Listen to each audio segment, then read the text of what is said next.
Welcome as I talk to you about remaining on track of your corporate career and seeing how you can rise to the top of your career.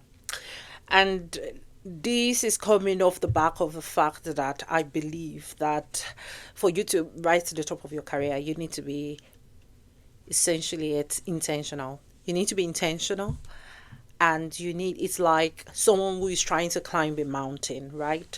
Nobody climbs a mountain randomly. If you were going downhill, then you could do that randomly, but I do not believe that you could climb a mountain randomly. You need to be ready. You need to understand the implication of the climb. You need to understand and know the things that you will be needing for that journey. And you need to be very equipped so you don't go get to a point where you're dehydrated, you have no water, nothing, and you do not have the tool set to help you get through your journey. So I would essentially categorize your climb to the top of your career as like a climb as like climbing a mountain. And there are a couple of things that you should keep in mind while you do you do life and do the journey of your career. And I've got a couple of points down here that I would like to discuss with you. One of it is this: your input is valuable. I think a lot of people, especially those who are just starting their careers or people who have been in environments where they have been sort of shut down, they think that what they are adding has no value. And when I say value, value just means you solving the problem someone has. So thinking thinking in that way, you do have some thoughts, you do have some perspectives that could actually give someone else a win. Okay? That's what I want you to think about. You do have some thoughts and some perspective that could help someone resolve a problem that they currently have. Having that at the back of your mind, whenever you get into any room, think up how you can link your past experiences, exposures, knowledge, skill sets into filling the gaps that have been presented on the table. So there is a pain point, there's a problem that needed to be solved. What do you think really about that problem? How can you provide solution, or how can you facilitate solution? Or what are your thoughts about what can be done differently to get to the solution? So your inputs are valuable. If you do not think that your input is valuable, there is no way you can make your mark. And there is no way you can be seen as someone who does their work well. So think about that. Another thing I want to say to you is this: your personality, who you are, is key. You need to be liked. Your personality, you need to be liked, you need to be top of mind, you need to be someone who there's a bias called availability bias or recallability bias, and that's just basically that I'm more likely to favor someone that I know and I can recall what they've done and positively, um and or are more likely to make a decision. For instance, I want to visit a restaurant and I have if there's one I don't know, I've never seen it being advertised, nobody has spoken to me about it, there is almost no chance that I'm going to be picking a restaurant. However, let's say I was driving, say yesterday for instance, and I saw this billboard that has this restaurant, or I saw on my phone somewhere on Instagram where a particular restaurant is being advertised. It's close to my area. I'm like, well, wait, why can't we visit this restaurant? That is recallability bias, and that's how you should sort of picture yourself and frame yourself and put yourself in a situation where you're top of mind for people, especially decision makers. Like, they remember you easily when there is an opportunity. They remember you easily. They're like, why don't we call Ore? I mean, and for you to get to that point, You need to be likable. You need to be someone who people find easy to work with. You need to be someone who has curated genuine relationships with people, who have invested in genuine relationships. You need to be someone who is not just getting people's contacts for the sake of it, but someone who is really truly interested in people, care about them, support them, and who is willing to go the extra mile. Okay, so you need to get to that point. So your tech skills, your business skills, your tech skills are basic. You need to have them to be able to do the work anyways. But what pitches you as the best known man, or what pitches you as someone who is popular, is your personality and how easy you come to the top of mind for people. Okay, now just off the back of that, building genuine relationships is and look, building relationship is not, people shy away from it because they think it's hard work. But think about it this way. I've got a way I think about it. It's in the little things, right? If you really want to build relationships with people, it's in the little things. It's in the, I want to go and get a coffee. Do you want coffee? And then you get up and then you go for that 15 minutes coffee walk, and then you get coffee with this person. On that walk you could have chats about personal things, work with this stuff, anything it is, you can have it. It's in the not missing out on social drinks, and not missing out on team activities, and just being there with your team. It's in the being there physically to be seen and to contribute to conversations. And so it's not building relationship is not you going out of your way to buy people gifts and all. No, it's about finding what connects you to the next person, and then using that to drive conversations, to drive value, using that to drive how you're perceived, and using that to drive the results and outcomes that you want. You won't have, in my over 10 years of working experience, I have built different kinds of relationships with different people. And I can tell you that what works best when it comes to relationship, especially in a work situation, is how you are able to support other people. Is not just in even just going for the drinks. It's in the um it's in the you just putting yourself in a position to say, someone asks you a question. For instance, let's say your boss asks you a question to say, oh, where's something, and you sort of show them where it is or whatever. You know that they may be asking for that thing because there's a problem or there's something they need. You don't just stop and say, oh, just check there. You can also say, oh, what do you need? Do you need something? What I found out is a lot of people think that if they put themselves in that situation, they get locked in multiple tasks. Not really. What I found out is that there's usually nothing so much more to do after that, and the things that you get yourself locked up in are not necessarily things you say, oh, how can I help or how can I support? Because when you come as someone who says, how can I help? The first thing the person you are saying that to thinks about is, wow. Because not everybody is going to say, how can I help? It's not everybody. So at the same time, if they are decent humans, they're not going to overload your back, right? But there's something that is going to strike them. And what is going to strike them is that you are reliable and you're willing to help. That is going to come across to them. So think about that. And every time there's an opportunity, I mean, you helped them prepare a report, or you help them prepare the what's it called, you help them prepare the first draft of a report that then probably has saved them half of a full day, because you have spent your own full day preparing that report. So they're just reviewing it for like 2 hours and they are raising their points. They will not forget that when opportunities come that can help you, they will definitely reach out to you and say, would you like to do this? Okay, so build real and genuine relationships with people. This next point I'm going to talk about is important, and that is self promotion. You need to learn the skill of promoting yourself. You may think that you have to do something big, like it has to be massive, okay? Like, oh, we need to do something massive for me to be able to say, oh, I did that. No, it's in the little, again, it's in the little things.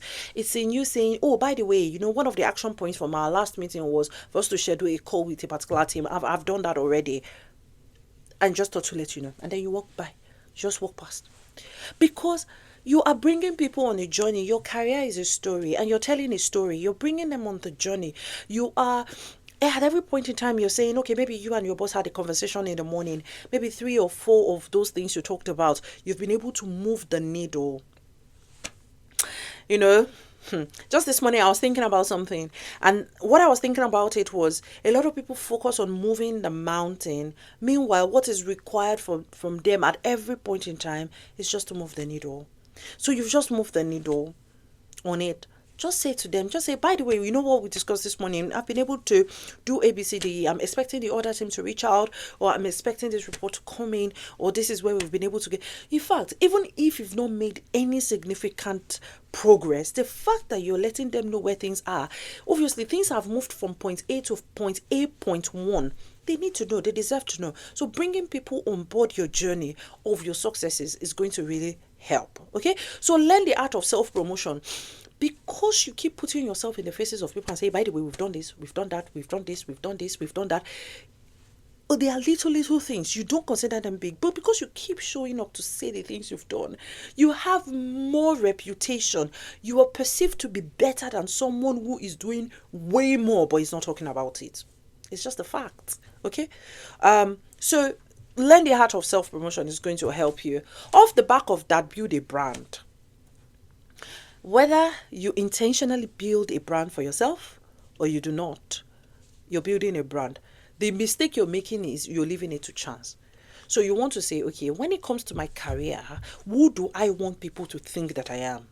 It's important. Who do I want people to think that I am? Am I reliable? Am I supportive?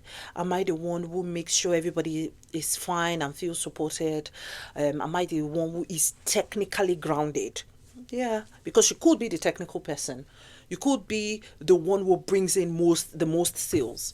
You could be the one who interprets results almost perfectly. You could be the writer, the one where if there is any report you want it to be solid, go and give it to her. She'll write the report for you. I'm telling you. So you can build expertise in that area because you enjoy it, because you do it well. And you could be the organizer, the one who organizes events, organizes people, moderates meetings. What are you? What's your brand? If you are just everywhere, there's nothing in particular. So when you say Ore Bukola, who is Ore Bukola? People can say, okay, Ore Bukola is this. Who are you? Right? What comes to mind when your name is mentioned in a meeting? What comes to mind? Okay? So you want to think about creating a brand for yourself is very, very key. We are in a very, very disruptive world right now. We are being disrupted, okay? From COVID-19 to Russia-Ukraine war to the Gaza conflict, to the Gaza-Palestine conflict, to what we are being disrupted. We are being disrupted. The world is being disrupted right now. We don't know what's next. To AI. Technology, we are being disrupted. Okay, and whatever you're doing right now should prepare you for the future, because every single one of these disruptions have an impact on our daily living. So whatever it is that you're choosing to do at work right now should be preparing you for what the future may likely look like. So you need to begin to pick up skills at work that help you in case the recession in the economy is a disruption. So in case things go out of control and the business needs to be cut down, would you be one of the first people that are let go? You want to think about that. Okay? So if you want to climb to the top of your career, you need to actively think about these things. Okay? Another thing is that you need to remain open to feedback. Feedback is what it is. Feedback. I like feedback for the mere fact that it shows me what I need to focus on in the next review period. If a feedback is not giving me that sort of focus, then it's not feedback. So that's what feedback is. So if we say, all right, we gave you a project, that project could have been performed and completed in 2 weeks, but because you did not proactively get the right people on board, it took us 2 months. So going forward, your project management skills and your ability to resource your team properly should be developed. Simple. Simple. So in the next review period, I'm like, okay, every single work I do now, I'll make sure my team is fully resourced at the right time with the right level of quality, and I get my work done on time. Yeah, it is what it is. That is what feedback is. So don't shy away from feedback. When people give you feedback, don't feel like you can't take feedback on. You can always take feedback on. Okay.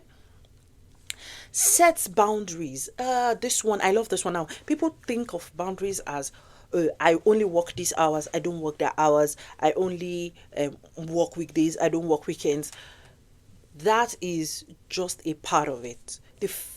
The boundaries I'm most concerned about is the boundaries you set with yourself. It's the boundaries you set when you are trying to achieve a result.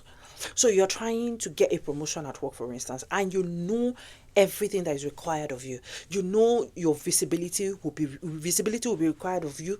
You know that your support for the business will be required of you. You know your technical skills needs to be brushed up and all of that. You know it. Now the question is, what are those things you need to sacrifice to make sure that you get to that point where you can deliver on all of these things? You set the boundary. So it may be the case that, okay, everything that passes my table going forward, I need to review it in depth, in detail. I need to work maybe every day. I need to put in 1 extra hour every day to make sure that all my projects are delivered on time. Because if I miss any deadline, that may impact me negatively. You can think about, okay, I need opportunities where I can show that I'm supporting the business, or I need opportunities that will put me in the face of the decision makers in my organization. Where can I get the opportunities? Who can I speak to? Your boundaries are you refusing to do the things that do not support your end goal. They are spiritual boundaries, boundaries around your discipline, boundaries around the things you can do right now to push you forward towards your end goal. Okay, so in your career, you want to think actively about what those boundaries mean for you. You have to hold yourself accountable. There are a lot of anti-greatness things you're doing, anti-success things you're doing, anti-results things that you're doing right now.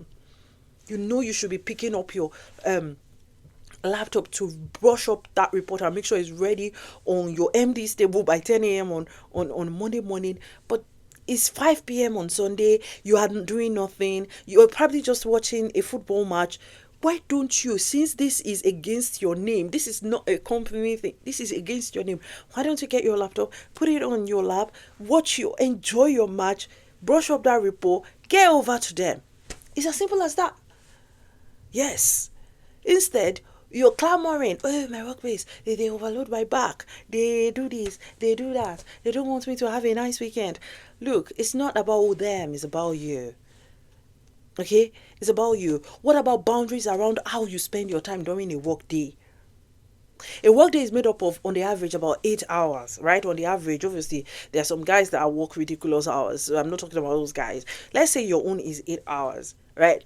If you let's say out of those 8 hours, you were productive for 5 hours, you would feel it. Even you, if you have out of 8 hours, if you have 5 hours of those 8 hours as extremely productive, even you'll be happy. You will know that you were productive. Okay, so set those boundaries for yourself. Set those boundaries. Okay. Another thing I want you to think about is this: you need to remain a consistent top performer. If you want to reach the top of your career, you need to perform at a high level. You cannot get off with average performance, because average is minimum. So you want to think about, okay, what can I do? Where can I go extra mile? What can I do? What can I do to separate myself? Okay. And for you to do that, it's not just doing it once. You need to consistently do it. You need to do it on a consistent basis. And for you to do that, for your energy level to remain top notch, for you to do that, for your energy level to remain top notch, you need to take care of yourself. And taking care of yourself is not just eating good food, going to the gym. We all know that, don't we? It is also being intentional about your lived experiences, traveling, getting people, other people's perspective, doing something you've never done before, doing sports and games that you've never done before. It's about that and more. Okay, it's about you looking for experiences, things you've never done before. It's about you doing all of those things. Okay, because it will shape how you see things, it will shape your view of the world, it will shape your view of tasks, targets. It will change a lot of things for you. But if you keep doing the same thing, year in, year out, day in, day out, month in, month out, you're not going to change, and you will continue to perform at the same level. Okay, so think about that. If you want to become a consistent top performer, you need to be involved in how in how you live your experiences. You need to be intentional about it. Okay. Another thing is, I need you to be proactive. If you want to rise to the top, you will be proactive. You will anticipate things. You would anticipate, oh, I'm going to this meeting. Do I need to create an agenda? What do I need to have? What questions may they ask me? I'm going to chat with my boss now. What can he ask me? What are the things he's interested in? What do I think is his biggest pain right now? Maybe a client that is trying to sort of sack us. So maybe a client is trying to sort of not sign their retainership, or whatever it is, or maybe there's the difficult clients we're dealing with. Okay, so if I get into that meeting, is it the case that my boss will not ask me anything about that client? Have we moved the needle? Okay, own your project. You see this one, own your responsibilities, own your project. Don't wait for someone to come and own it for you. Own it yourself. Own your project, own your own it. Don't be thinking, a lot of people think, oh, it's my boss's work. It's your work. What's going through your table is your work. Make sure that if it has your name on it, if your name is stamped on it, if it's gone through you, it is excellent. Okay? I also want you to read. Read about the work that you do. If you want to get to the top, you will read, and you should be able to interpret what you've read and apply it to your work situation. So it may be the case where probably there is a new regulation, there's a new government policy. How does that impact your work? What is your industry saying? What's going on in your industry right now? How is AI impacting your industry right now?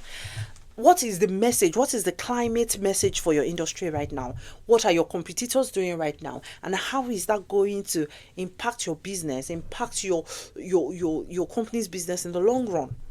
Do you know? So you need to read, and you need to learn to apply. So what does this mean? Okay, mistakes are going to happen. Some will be very big mistakes, and some will be small. Okay, but the message is not that if you make mistakes, move on. The message is you need to move on quickly from mistakes, and it is a muscle that you need to build. You need to move on from mistakes quickly, and it's a muscle. So think about it. When you fall to the ground, you make a mistake, get up from it quite quickly is important. Okay, and the last thing I'm going to say to you is this: get a mentor, especially in your field, someone who has done what you're doing right now or is in the process, but they've gone way ahead of you. Ask them what they did, chat to them about what you're going through. Let them encourage you. Let them tell you what you need to do. And onboard a sponsor. A mentor is different from a sponsor.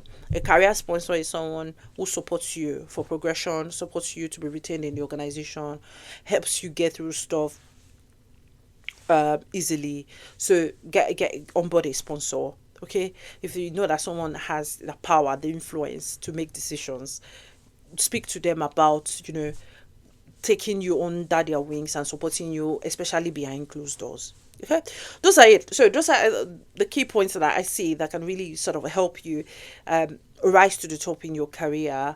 And I hope they've been helpful for you. Thank you very much, and see you in the next video.